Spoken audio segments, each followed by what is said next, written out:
Bahujan Samaj party జిల్లా ఇన్ఛార్జిగా పనిచేస్తున్నాను. నందికొట్కూరు నియోజకవర్గం ఎమ్మెల్యే అభ్యర్థిగా పోటీ చేశాను. ప్రతి ఊరికి ప్రతి ఇంటికి బహుజన్ సమాజ్ పార్టీ జెండాను కరపత్రాన్ని చేర్చాము. అయితే మిత్రులారా, ఈ దేశంలో సూర్య చంద్రులు ఉన్నంత వరకు బాబాసాహెబ్ అంబేద్కర్ గారి ఆశయాలు కొనసాగుతూనే ఉంటాయి.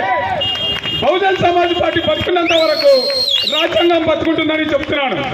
ఎందుకంటే ఈ దేశంలో కేవలం రాజ్యాంగాన్ని మేనిఫెస్టోగా కలిగినటువంటి ఏకైక పార్టీ బహుజన్ సమాజ్ పార్టీ. మిత్రులారా, ఈ పార్టీలో అడిగారినటువంటి అంటరాని జాతుల నుంచి వచ్చినటువంటి ఒక మాయావతి గారు ముఖ్యమంత్రి అయిన చరిత్ర ఈ దేశంలో మొట్టమొదటిసారి.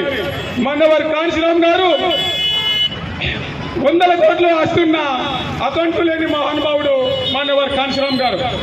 అలాగే కాశ్మీర్ నుంచి కన్యాకుమారి వరకు పాదయాత్ర చేసి ఒక దళితుల పార్టీని ఎస్టాబ్లిష్ చేసి ఈ దేశంలోనే అతిపెద్ద 3వ పార్టీగా చేసినటువంటి ఘనత మనవర్ కాన్శీరామ్ గారిది. ఈరోజు ఆయనను స్మరించుకోవడం, ఆయనకు దండేయడం, ఆయన వారసులుగా నందికొట్కూరు నియోజకవర్గంలో మనం ఉన్నామంటే నిజానికి మనం అదృష్టవంతులం. మిత్రులారా, చాలా మంది మాట్లాడుతూ నందికొట్కూరు ఇది మా అడ్డ, ఇది మా అడ్డ అని చెప్పుకుంటున్నారు.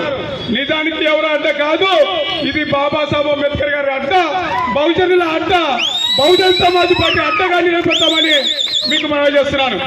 అంతేకాదు మిత్రులారా, ఈ రోజుకు మన నందికొట్కూరు నియోజకవర్గంలో 3 సార్లు 4వసారి ఎస్సీలు ఎమ్మెల్యేగా ఉన్నప్పటికీ కనీసం ఎస్సీ కాలనీలో మంచినీళ్లు తాగడానికి రోడ్లు, మురికి కాలువలు ఇప్పటికీ అలాగే ఉన్నాయి.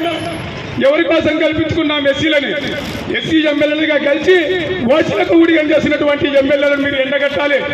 ఎస్సీలు కేవలం ఎస్సీ నియోజకవర్గాలు బాబాసాహెబ్ అంబేద్కర్ గారు ఎందుకు పెట్టారంటే ఎస్సీ ప్రతినిధులుగా ఎస్సీ ఎమ్మెల్యేలు వస్తే ఎస్సీలకు న్యాయం జరుగుతుంది, ఎస్సీ కాలనీలు బాగుపడతాయి, వాళ్ళకి ఇండ్లు వస్తాయి, రోడ్లు వస్తాయి, కాలువలు వస్తాయి, మంచినీళ్ళు వస్తాయి అనే ఉద్దేశంతో ఎస్సీ నియోజకవర్గాలు రాజ్యాంగంలో పొందపరిస్తే ఈరోజు నందికొట్కూరు నియోజకవర్గం ఎస్సీ నియోజకవర్గంగా ఉంది.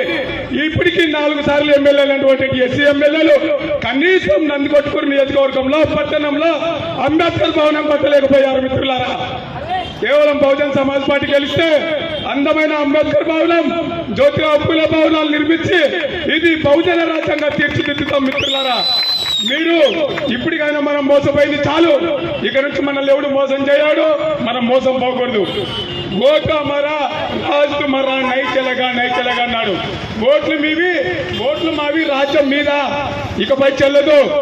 ఓట్లు మాదే, రాజ్యం మాదే, సీటు కూడా మాదే అని చెప్పినటువంటి మనవర్ కాన్శీరామ్ గారికి ఓసారి గట్టిగా జోహార్లు అర్పిద్దాం. జోహార్ మనవర్ కాన్శీరామ్ జీ, జోహార్ మనవర్ కాన్శీరామ్ జీ. ఈ అవకాశం ఇచ్చినటువంటి నారా మహేంద్ర గారికి, అలాగే రాష్ట్ర నాయకులు లక్ష్మీనారాయణ గారికి, ఉన్మన్న గారికి, మీకు ఇక్కడ వచ్చినటువంటి ప్రతి ఒక్క బహుజనులకి నా హృదయపూర్వక వందనాలు, జై భీములు తెలియజేస్తున్నాను. జై భీమ్, జై భారత్. అలాగే మా అమ్మాలి అన్నలు, తమ్ముళ్ళు, మామళ్ళు, బావళ్ళు అంతా ఇక్కడే ఉన్నారు. వాళ్ళ ప్రోత్సాహం వల్లే ఈరోజు ఈ విగ్రహానికి ఇంత కళ వచ్చింది. వాళ్ళ సపోర్ట్ మా మీద ఎప్పుడు ఉండాలని, మీ ఆశీర్వాదం మా మీద ఉండాలని కోరుకుంటూ జై భీములు తెలియజేస్తున్నాను. జై భీమ్, జై భీమ్. Thank you brother.